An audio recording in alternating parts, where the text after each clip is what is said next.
family and freedom in Cuba, Belgium, Brazil, Congo, UK and all over the USA to crowds from 14 to 40,000.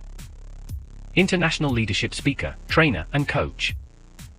Author of Learn to Raw Leadership, Attitude Hack, Live a More Excellent Life, 5 Battle Strategies of a Victorious Warrior. 2021 President's Lifetime Achievement Award recipient. Founding partner of the John Maxwell team. Toastmaster International Speech Competition semi-finalist. Founder of Tell It Like It Is TV, ThatGuyRocks.com and ThatGuySpeaks.com. Creator of Story Power TV, Transforming Grace TV, and Leading Leaders Podcast. Producer of 4 TV programs and podcasts for Liftable TV and World Trumpet Television as well as multiple social media channels. Please help me welcome J Loren Norris.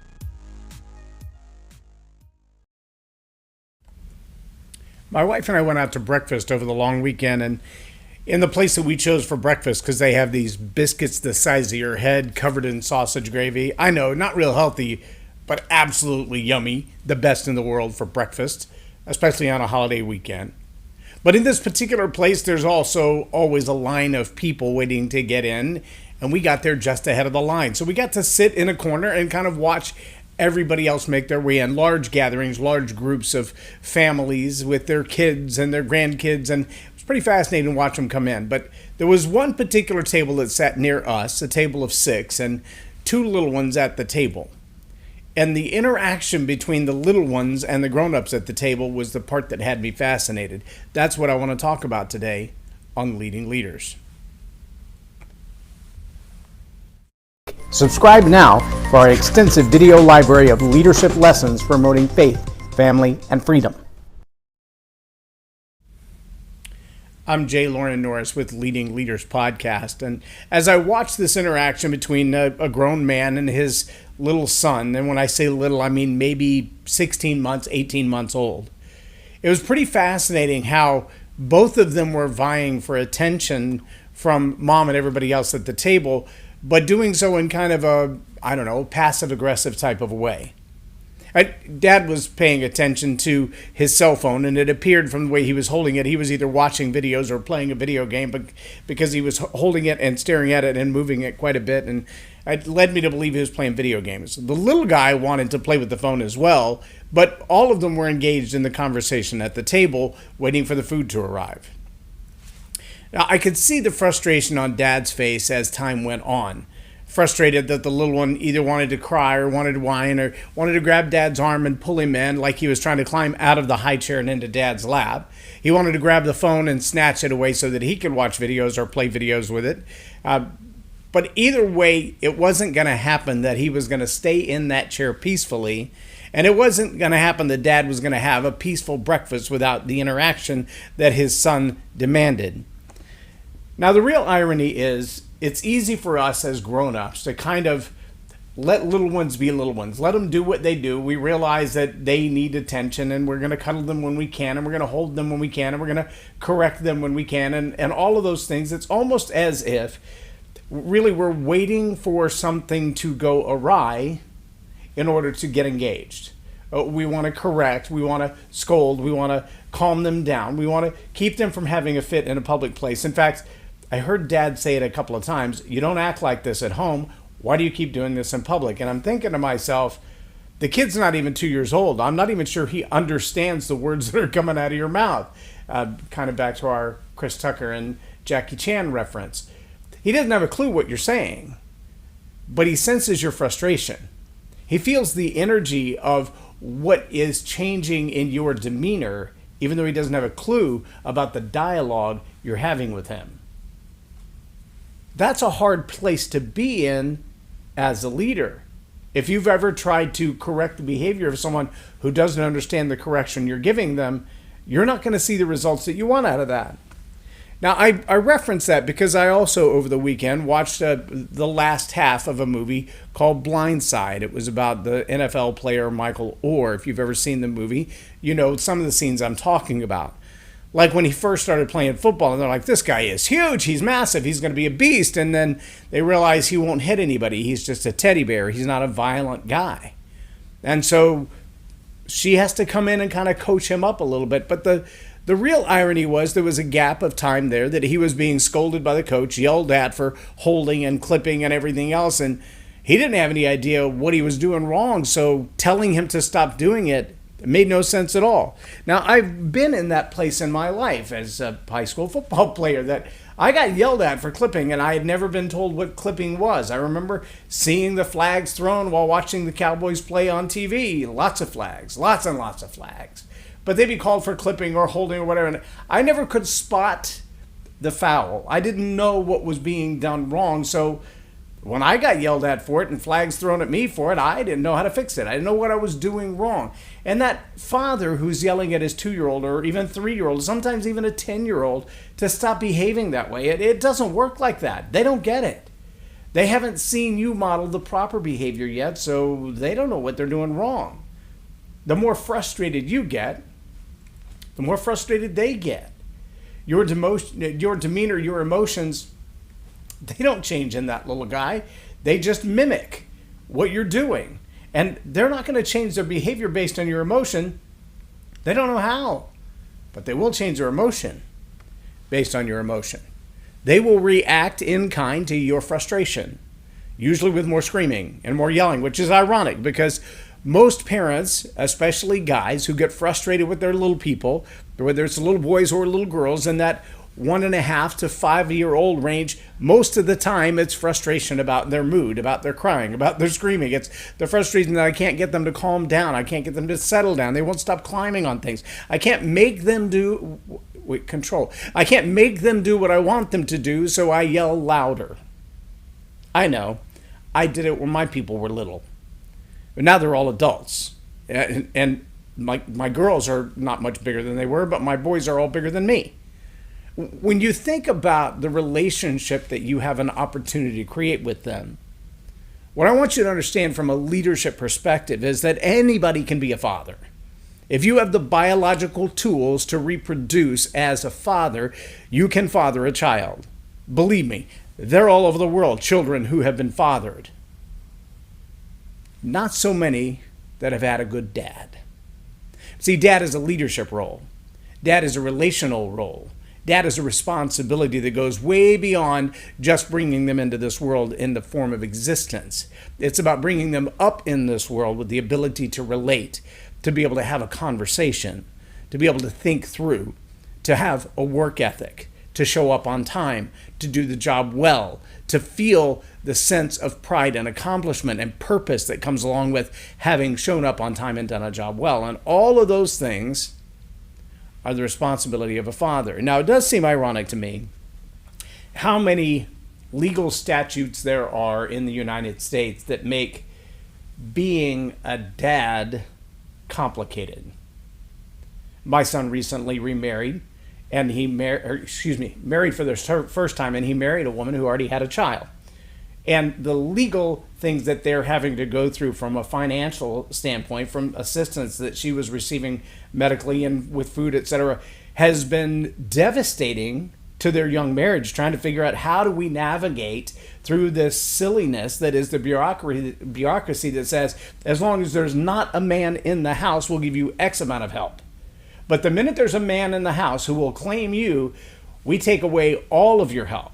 Never mind that your income didn't double, your opportunities in life didn't triple, there's no new way of getting things done. Rent's still going higher, food is still going higher, gas is still going higher, insurance is still going higher. Your benefits, if they exist at all, are still going higher. But just because you have someone else to help you with it now, all of that goes away. But see, that doesn't inspire a man who's fathered a child to be the dad.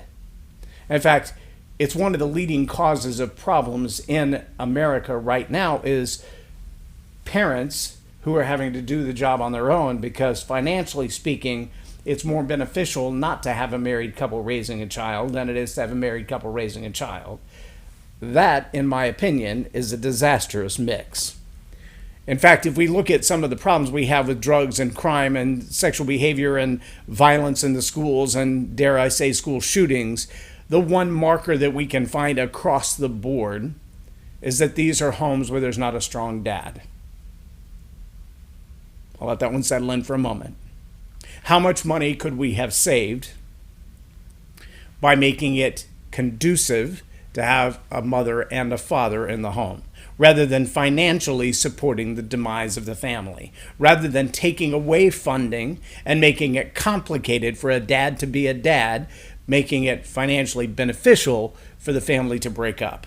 That's a problem. That's a flaw in our societal policy making. But it's also a flaw in that it allows fathers, men who have given the proper seed to become a child or produce a child, but have not given the proper investment of themselves to be a dad. That's another problem, because it inspires behavior, encourages behavior, financially incents behavior that is not for the good of the community or the society. Now, you can say those are just my opinions. They are my opinions. They are strong opinions. They are strongly held opinions, and I believe core values that need to be assessed by everybody. But I think you can look back over the statistics and the breakdown of the family from the late 1960s until today, and you'll see a lot of things that are on the rise in an exact reflection to the decline of the strength of the family. When there were two-parent families, there were a lot less drug overdoses, there were a lot less teen suicides, there were a lot less criminals of that teenage bracket, because there were dads there to go, you're not going to behave like that in my house, and let's sit down and talk about why.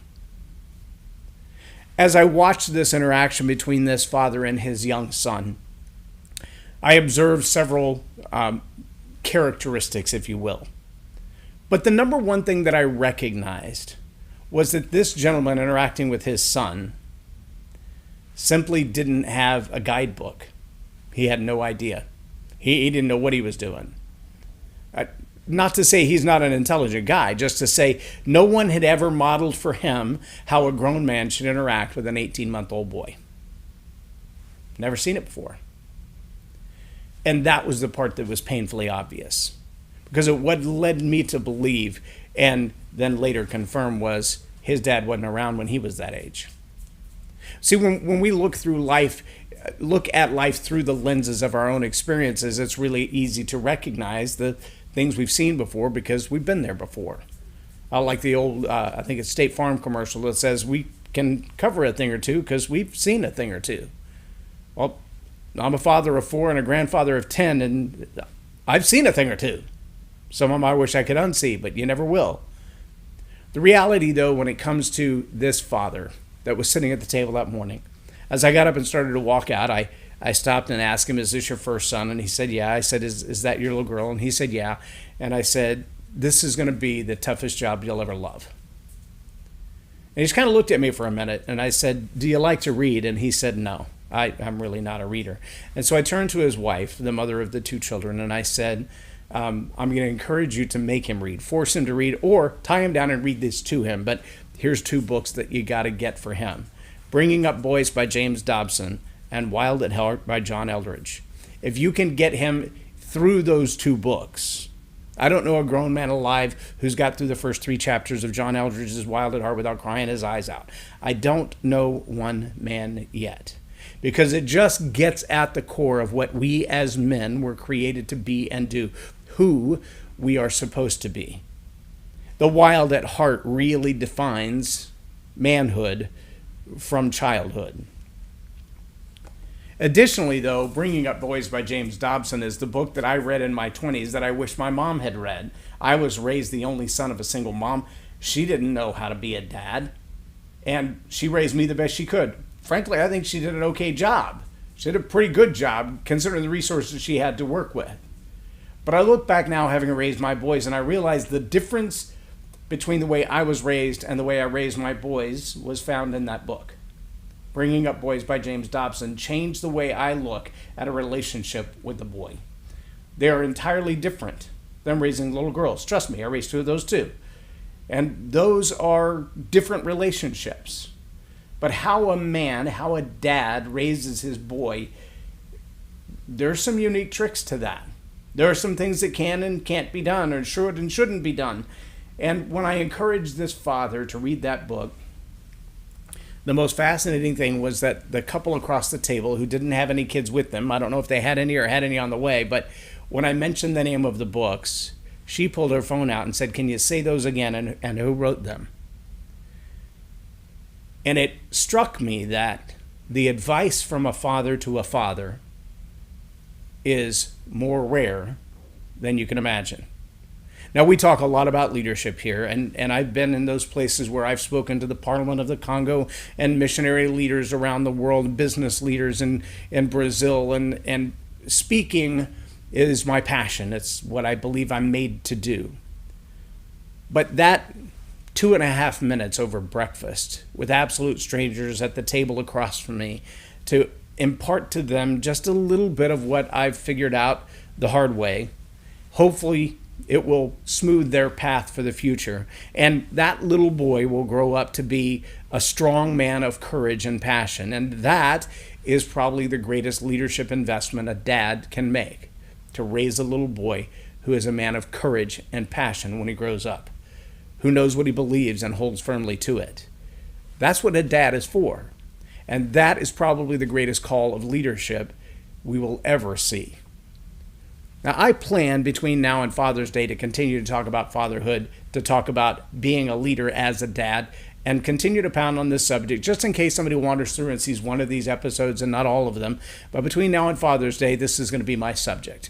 And I hope you'll get something out of it. I also hope to see your comments and your questions on various forms of social media. Send them straight to my website, Loren@jlorennorris.com. That's LOREN @jlorennorris.com. I'd love to have a dialogue with you. Send me a DM on Facebook or LinkedIn or wherever you're watching this. I would love to be engaged with you and have that conversation. And if you just want to sit down over coffee and talk about what's it like to be a dad and how can I do it better and here's what I'm doing, can I get your feedback, I would be honored. If you're in the DFW area, I'll let you buy me a coffee any day of the week.